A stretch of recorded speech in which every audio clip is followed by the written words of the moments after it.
नमस्कार, peoples view news में आप सभी का स्वागत है। आइए एक नज़र डालते हैं आज के मुख्य अंश पर। अडल्ट बीसीजी टीकाकरण कार्यक्रम को लेकर कार निकोबार में बैठक आयोजित। मायाबंदर में संपर्क से समाधान प्रशासन गांव की ओर के तहत जन शिकायत निवारण कार्यक्रम सह राजस्व कैंप कोट आयोजित। ननकौरी द्वीप में द्वीप पर्यटन महोत्सव 2025 का भव्य आयोजन। मायाबंदर एवं रंगत में स्पाइस प्रवाह कार्यक्रम की प्रगति की समीक्षा। गुप्तापाड़ा में हस्तशिल्प पर 15 दिवसीय कौशल विकास प्रशिक्षण कार्यक्रम संपन्न। और विज्ञान केंद्र श्री विजयपुरम में 11 जनवरी को स्काई शो का आयोजन। अब समाचार विस्तार से। अडल्ट बीसीजी टीकाकरण कार्यक्रम को लेकर कार निकोबार में बैठक आयोजित। निकोबार जिले में अडल्ट बीसीजी टीकाकरण कार्यक्रम के क्रियान्वयन को लेकर ट्राइबल काउंसिल बिगलापाथी कार निकोबार में एक महत्वपूर्ण बैठक आयोजित की गई। बैठक की अध्यक्षता ट्राइबल काउंसिल के अध्यक्ष श्री लियोनाल्ड निकोमेड ने की, जबकि सचिव श्री मार्टिन लूथर भी बैठक में उपस्थित रहे। बैठक में कार निकोबार के सभी ग्राम प्रधान, विलेज हेडमैन, महिला प्रतिनिधि एवं ट्राइबल काउंसिल के सदस्य शामिल हुए। बैठक में आगामी अडल्ट बीसीजी टीकाकरण अभियान पर विस्तृत चर्चा की गई, जो 15 जनवरी 2026 से पूरे निकोबार जिले में शुरू किया जाना प्रस्तावित है।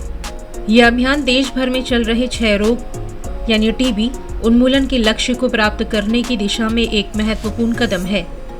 एडल्ट बीसीजी टीकाकरण को वयस्कों, विशेषकर संवेदनशील वर्गों में टीबी के जोखिम को कम करने के लिए एक प्रभावी निवारक उपाय के रूप में चिन्हित किया गया है। स्वास्थ्य विभाग की ओर से जिला क्षय रोग अधिकारी निकोबार डॉक्टर अनवर मूसा के नेतृत्व में जिला कार्यक्रम समन्वयक डीपीसी श्री रमेश राव एवं वरिष्ठ उपचार पर्यवेक्षक एसटीएस श्री सुरेश कुमार बैठक में उपस्थित रहे। डॉक्टर अनवर मूसा ने उपस्थित सदस्यों को क्षय रोग के बारे में जानकारी देते हुए इसके प्रकार, संक्रमण के तरीके, रोकथाम के उपाय एवं उपचार विकल्पों पर विस्तार से प्रकाश डाला। उन्होंने कार निकोबार में अडल्ट बीसीजी टीकाकरण अभियान को लागू करने की प्रस्तावित योजना की भी जानकारी दी। बैठक में ट्राइबल काउंसिल के सदस्यों ने सक्रिय रूप से भाग लिया और कार्यक्रम के सफल क्रियान्वयन के लिए पूर्ण सहयोग का आश्वासन दिया। परिषद ने ग्राम प्रथम कप्तानों, विलेज फर्स्ट कैप्टन को निर्देश देने पर सहमति जताई, ताकि वे समुदाय स्तर पर लोगों को जागरूक कर विभिन्न गांव के सामुदायिक भवनों में एडल्ट बीसीजी टीकाकरण सत्रों के आयोजन में सहयोग कर सके। ट्राइबल काउंसिल ने स्वास्थ्य कर्मियों को समन्वय, समुदाय की भागीदारी सुनिश्चित करने एवं स्थानीय स्तर पर आवश्यक सहयोग प्रदान करने का भी भरोसा दिलाया, जिससे अडल्ट बीसीजी टीकाकरण अभियान का सुचारू और प्रभावी ढंग से संचालन सुनिश्चित किया जा सके। मायाबंदर में संपर्क से समाधान प्रशासन गांव की ओर के तहत जन शिकायत निवारण कार्यक्रम सह राजस्व कैंप कोट आयोजित। उत्तर एवं मध्य अंडमान जिला प्रशासन द्वारा मायाबंदर के पोका डेरा सामुदायिक भवन में संपर्क से समाधान प्रशासन गांव की ओर पहल के अंतर्गत जन शिकायत निवारण कार्यक्रम सह राजस्व कैंप कोट का आयोजन किया गया। कार्यक्रम की अध्यक्षता श्री सुशांत पाधा IAS उपायुक्त उत्तर एवं मध्य अंडमान ने की। यह कार्यक्रम संबंधित विभागों के समन्वय से आयोजित किया गया। इस संयुक्त कार्यक्रम का उद्देश्य सेवा वितरण प्रणाली को सुदृढ़ करना, जन शिकायतों का समयबद्ध निवारण सुनिश्चित करना तथा जमीनी स्तर पर जनता के साथ सीधे संवाद के माध्यम से राजस्व से संबंधित मामलों का त्वरित एवं मौके पर निपटारा करना रहा। कार्यक्रम के दौरान कुल 34 राजस्व मामलों का निस्तारण किया गया, जिनमें 12 उपमंडल स्तर के मामले, 17 नाम सुधार के प्रकरण एवं 5 नामांतरण म्यूटेशन के मामले शामिल थे। कार्यक्रम में पंचायती राज संस्थाओं के प्रतिनिधियों, विभागाध्यक्षों तथा आम जनता सहित लगभग 110 लोगों ने भाग लिया।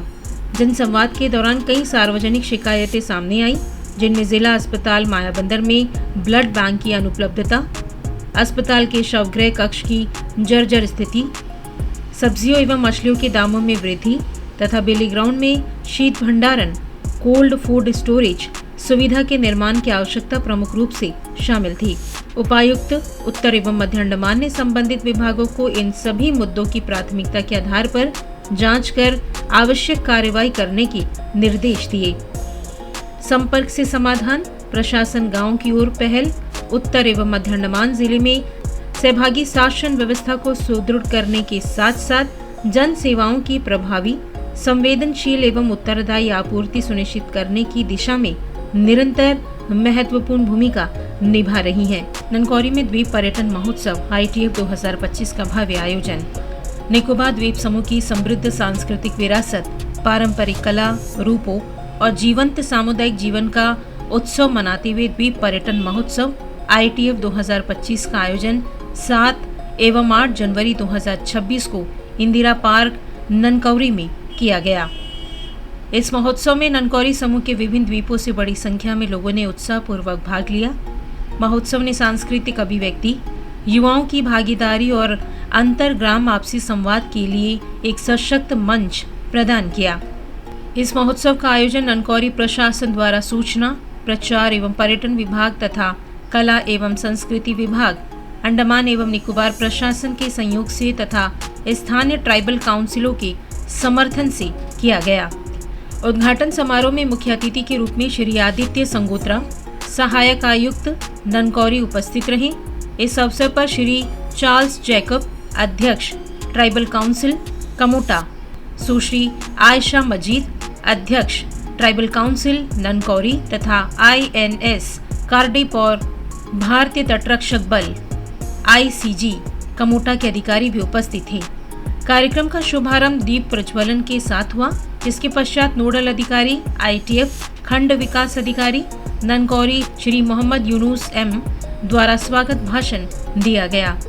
उन्होंने अपने संबोधन में कहा कि इस प्रकार के मंच सामुदायिक एकता को सुदृढ़ करने के साथ साथ विभिन्न विभागों की सहभागिता के माध्यम से सरकारी योजनाओं एवं कल्याणकारी कार्यक्रमों की जानकारी आम जनता तक पहुंचाने में सहायक होते हैं। कार्यक्रम के दौरान कमोटा ट्राइबल काउंसिल के अंतर्गत मुनक गांव के ग्रामीणों द्वारा प्रस्तुत पारंपरिक निकोबारी कला रूप किंतवाका पर आधारित एक वीडियो फिल्म का प्रदर्शन किया गया, जिसने निकोबार द्वीप समूह की जीवंत सांस्कृतिक परंपराओं और गहराई को दर्शाया। इसके पश्चात मुख्य अतिथि ने अपने उद्घाटन संबोधन में प्रशासन द्वारा क्षेत्र में किए गए विकास कार्यों की उपलब्धियों पर प्रकाश डाला तथा भविष्य में प्रस्तावित प्रमुख विकास परियोजनाओं की जानकारी साझा की, जो समावेशी और सतत विकास के प्रति प्रशासन की प्रतिबद्धता को दर्शाती हैं। समारोह के दौरान मुख्य अतिथि तथा एकीकृत जनजातीय विकास परियोजना ITDP के अंतर्गत क्रय की गई शव वाहन मॉर्चरी वैन की चाबियां कमोटा एवं ननकौरी के ट्राइबल काउंसिलों के अध्यक्षों को औपचारिक रूप से सौंपी गई। यह पहल जनजातीय समुदाय की लंबे समय से चली आ रही मांग को पूरा करने की दिशा में एक संवेदनशील एवं जन केंद्रित कदम के रूप में सराही गई। महोत्सव के तहत सामुदायिक सहभागिता को बढ़ावा देने और पारंपरिक खेलों को पुनर्जीवित करने के उद्देश्य से तकिया लड़ाई, पुरुष वर्ग, रस्साकशी और नारियल कद्दूकस जैसे पारंपरिक खेलों का आयोजन किया गया। इसके अतिरिक्त हेलीपैड से इंदिरा पार्क तक मिनी मैराथन का भी आयोजन हुआ, जिसमें युवाओं एवं समुदाय के सदस्यों ने उत्साहपूर्वक भाग लिया। सांस्कृतिक संध्याओं में पारंपरिक, शास्त्रीय, लोक, अर्धशास्त्रीय, बॉलीवुड एवं पाश्चात्य नृत्य शैलियों का मनमोहक संगम देखने को मिला। प्रमुख आकर्षणों में टीम तपोंग द्वारा प्रस्तुत अग्नि नृत्य एवं बांस नृत्य, चांपिंग और हितोई गांव के लोक नृत्य, यूथ क्लब, पिलपिलो एवं अन्य सामुदायिक समूहों की प्रस्तुतियां तथा श्री विजयपुरम स्थित विकास डांस अकादमी के सांस्कृतिक दल द्वारा प्रस्तुत शास्त्रीय एवं फ्यूजन नृत्य शामिल रहे। विद्यालय बच्चों द्वारा प्रस्तुत समूह एवं एकल नृत्य प्रस्तुतियों ने भी कार्यक्रम में विशेष रंग भर दिए। रंग बिरंगे परिधानों, तालबद्ध संगीत और भावपूर्ण प्रस्तुति से सजी इन प्रस्तुतियों को दर्शकों ने खूब सराहा। महोत्सव के दूसरे दिन कैरोल सिंगिंग प्रतियोगिता एवं ननकौरी आइडल सीजन 3 गायन प्रतियोगिता का आयोजन किया गया, जिसने स्थानीय गायकों और उभरती प्रतिभाओं को मंच प्रदान किया। इन प्रतियोगिताओं में उत्साहपूर्ण सहभागिता और दर्शकों की सक्रिय भागीदारी देखने को मिली, जिससे महोत्सव का उल्लास और अधिक बढ़ गया। इसके अलावा कृषि, पशुपालन एवं पशु चिकित्सा सेवाएं, स्वास्थ्य, अग्निशमन सेवा एवं ग्रामीण विकास सहित विभिन्न विभागों द्वारा लगाए गए स्टॉल्स लोगों के आकर्षण का केंद्र रहे, जिनके माध्यम से सरकारी योजनाओं, कल्याणकारी पहलों एवं आवश्यक जन सेवाओं के प्रति जागरूकता फैलाई गई। द्वीप पर्यटन महोत्सव 2025 का समापन नौनकौरी में आपसी मेल जोल, आनंद और सामूहिक उल्लास के साथ हुआ, जिसने लोगों के बीच एकता, सांस्कृतिक गर्व और सामुदायिक सौहार्द की भावना को और अधिक सुदृढ़ किया। मायाबंदर एवं रंगत में स्पाइस प्रवाह कार्यक्रम की प्रगति की समीक्षा। सुश्री पल्लवी सरकार, IAS सचिव, कृषि एवं पशुपालन एवं पशु चिकित्सा सेवाएं, अंडमान एवं निकोबार प्रशासन ने 8 एवं 9 जनवरी 2026 को मायाबंदर और रंगत जोन का दौरा कर स्पाइस प्रवाह कार्यक्रम की प्रगति की समीक्षा की। इस दौरान उत्तर एवं मध्य अंडमान के उपायुक्त तथा रंगत के सहायक आयुक्त भी उपस्थित रहे, जिन्होंने क्षेत्रीय स्तर पर कार्यक्रम के समयबद्ध क्रियान्वयन एवं आपसी समन्वय हेतु संबंधित अधिकारियों और फील्ड कर्मियों को आवश्यक निर्देश दिए। दौरे के दौरान सचिव ने पंचायती राज संस्थाओं के प्रतिनिधियों, ग्राम प्रधानों, स्वयं सहायता समूहों, SHG के सदस्यों एवं प्रगतिशील किसानों से संवाद किया तथा किसानों के समक्ष आ रही समस्याओं पर विस्तार से चर्चा करते हुए उनके त्वरित समाधान का आश्वासन दिया। सभा को संबोधित करते हुए सचिव ने कहा कि स्पाइस प्रवाह पर किसान केंद्रित कार्यक्रम है और ग्राम प्रधानों से स्थानीय स्तर पर परिवर्तन के वाहक की भूमिका निभाने का आह्वान किया। उन्होंने PRI प्रतिनिधियों से आग्रह किया कि वे किसान मैपिंग और निःशुल्क ऑनलाइन किसान पंजीकरण पोर्टल पर अधिक से अधिक किसानों का नामांकन सुनिश्चित करें। इस पोर्टल के माध्यम से कार्यक्रम के अंतर्गत विपणन सहयोग, उत्पादन का एकत्रीकरण तथा मूल्य श्रृंखला की योजना को बढ़ावा दिया जा रहा है। उन्होंने जानकारी दी कि अब तक केंद्र शासित प्रदेश में 103.5 हेक्टेयर क्षेत्र में मसाला फसलों का रोपण किया जा चुका है, जिससे लगभग 700 किसानों को लाभ मिला है। सचिव ने वैज्ञानिक खेती पद्धतियों के महत्व पर बल देते हुए बताया कि मौजूदा नारियल और सुपारी बागानों में मसालों की अंतर फसल खेती, मूल्य संवर्धन एवं सुव्यवस्थित विपणन से किसानों की आय में सतत वृद्धि की जा सकती है। उन्होंने PRI प्रतिनिधियों से सामुदायिक भूमि की पहचान कर मसाला उत्पादन क्लस्टर अथवा सामुदायिक मसाला उद्यान विकसित करने का भी आह्वान किया तथा आश्वासन किया कि ग्रामीण विकास योजनाओं के साथ समन्वय कर आवश्यक अवसंरचना के निर्माण और कार्यक्रम के विस्तार में सहयोग दिया जाएगा। उर्वरकों की उपलब्धता से संबंधित चिंताओं पर सचिव ने बताया कि यह समस्या शीघ्र ही सुलझा ली जाएगी। साथ ही उन्होंने किसानों को रासायनिक उर्वरकों का संतुलित एवं विवेकपूर्ण उपयोग करने की सलाह दी, ताकि स्वास्थ्य एवं पर्यावरण पर प्रतिकूल प्रभाव को कम किया जा सके। दौरे के दौरान सचिव ने विभागीय फॉर्मों एवं स्पाइस प्रवाह कार्यक्रम में शामिल प्रगतिशील किसानों के खेतों का निरीक्षण कर क्षेत्रीय प्रदर्शन का आकलन किया तथा जिले में मसाला उत्पादन और प्रसंस्करण की संभावनाओं पर भी चर्चा की। गुप्तापाड़ा में हस्तशिल्प पर 15 दिवसीय कौशल विकास प्रशिक्षण कार्यक्रम संपन्न। उद्योग निदेशालय अंडमान एवं निकोबार प्रशासन द्वारा गुप्तापाड़ा ग्राम पंचायत दक्षिण अंडमान में हस्तशिल्प, नारियल के खोल, लकड़ी तथा केन एवं बांस उत्पाद विषय पर 15 दिवसीय अल्पकालिक कौशल विकास प्रशिक्षण कार्यक्रम का सफल आयोजन किया गया। यह प्रशिक्षण कार्यक्रम 23 दिसंबर 2025 से 9 जनवरी 2026 तक आयोजित किया गया। कार्यक्रम का समापन समारोह पंचायती राज संस्थाओं के सदस्यों की उपस्थिति में आयोजित हुआ, जिसमें श्री दुर्लभ दास, प्रधान ग्राम पंचायत गुप्तापाड़ा, मुख्य अतिथि के रूप में उपस्थित रहे।